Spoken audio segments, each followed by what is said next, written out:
Bonjour et bienvenue dans le journal mensuel de Saint-Barth TV, la web TV de Saint-Barthélemy d'Anjou. Voici le sommaire de cette édition. Nous vivrons un moment zen à la Baleine Bleue. Nous visiterons les coulisses du THV. Des parents se questionnent sur l'actualité et les images violentes, comment en parler aux enfants.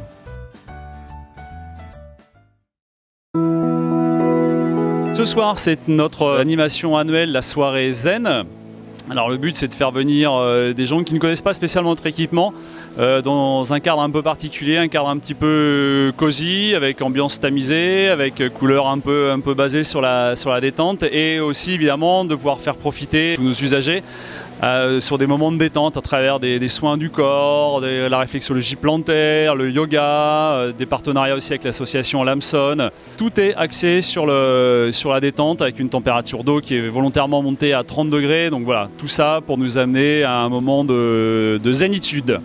Massage sur WAF. Le WAF, c'est une grosse bouée sur laquelle les gens se reposent à plat dos.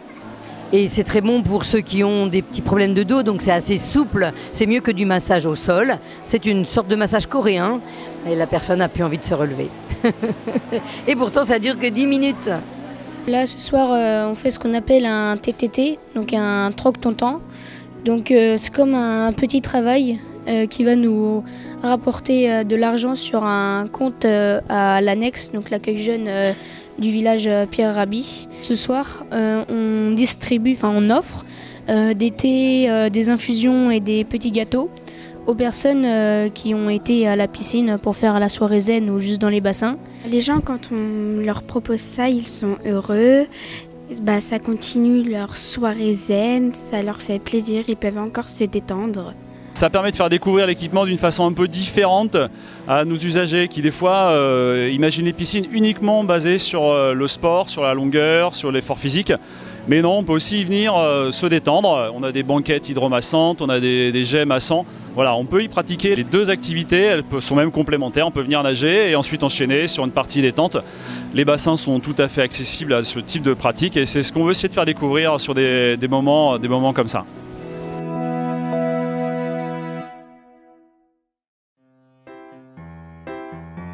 Donc on vient de visiter le THV et on est allé dans tous les lieux qui habituellement ne sont pas accessibles aux spectateurs, donc ils ont sans doute peut-être la curiosité, mais en tout cas pas l'accès.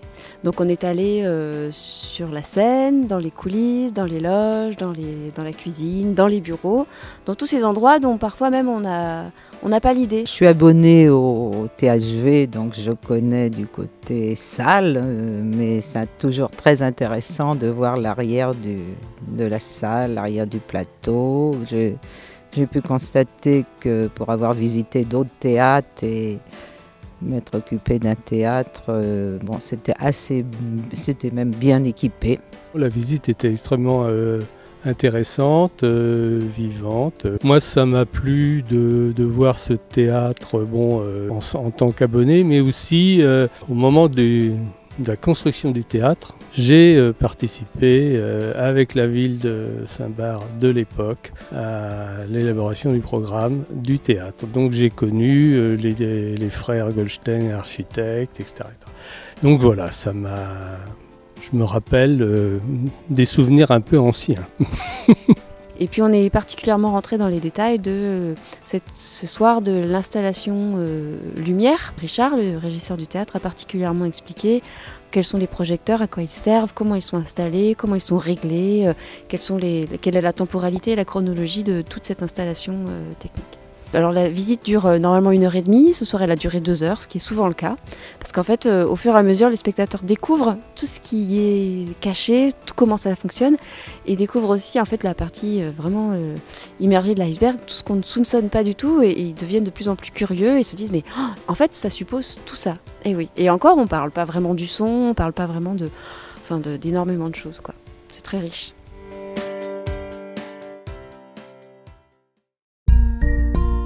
Ce soir est une soirée au village Pierre Rabhi sur l'actualité et les images violentes, comment en parler avec les enfants et auprès des enfants, avec quels mots, etc.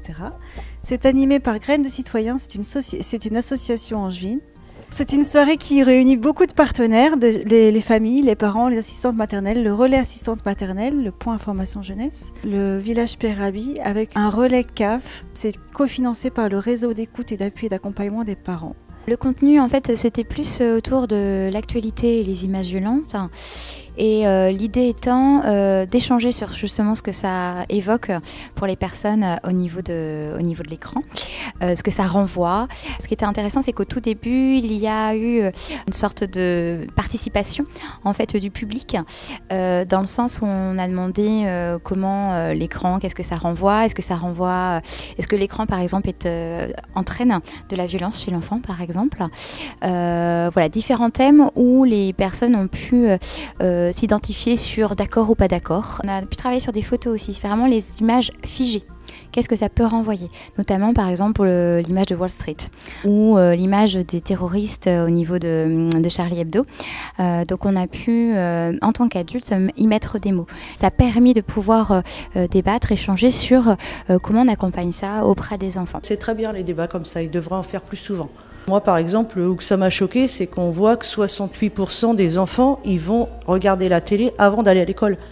Il y a hors question. Pour moi, c'est la fatigue en plus. L'idée, c'est donner un cadre, tant aux enfants qu'aux ados ou nous en tant qu'adultes, parce que, comme disait l'animatrice, si on devait faire le test, de se dire combien d'heures passons-nous face à un écran, hormis le travail, ça peut être aussi intéressant, on pourrait être assez étonné.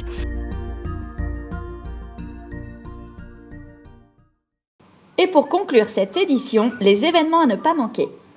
Visite du Père Noël et baptême de plongée gratuit attendent les baigneurs à la Baleine Bleue. Le Chant de la Mer vous appelle mercredi 14 décembre au THV.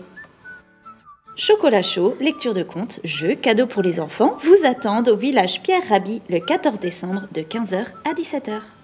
Merci de nous avoir suivis et rendez-vous le lundi 9 janvier pour la prochaine édition du journal de Saint-Barth TV.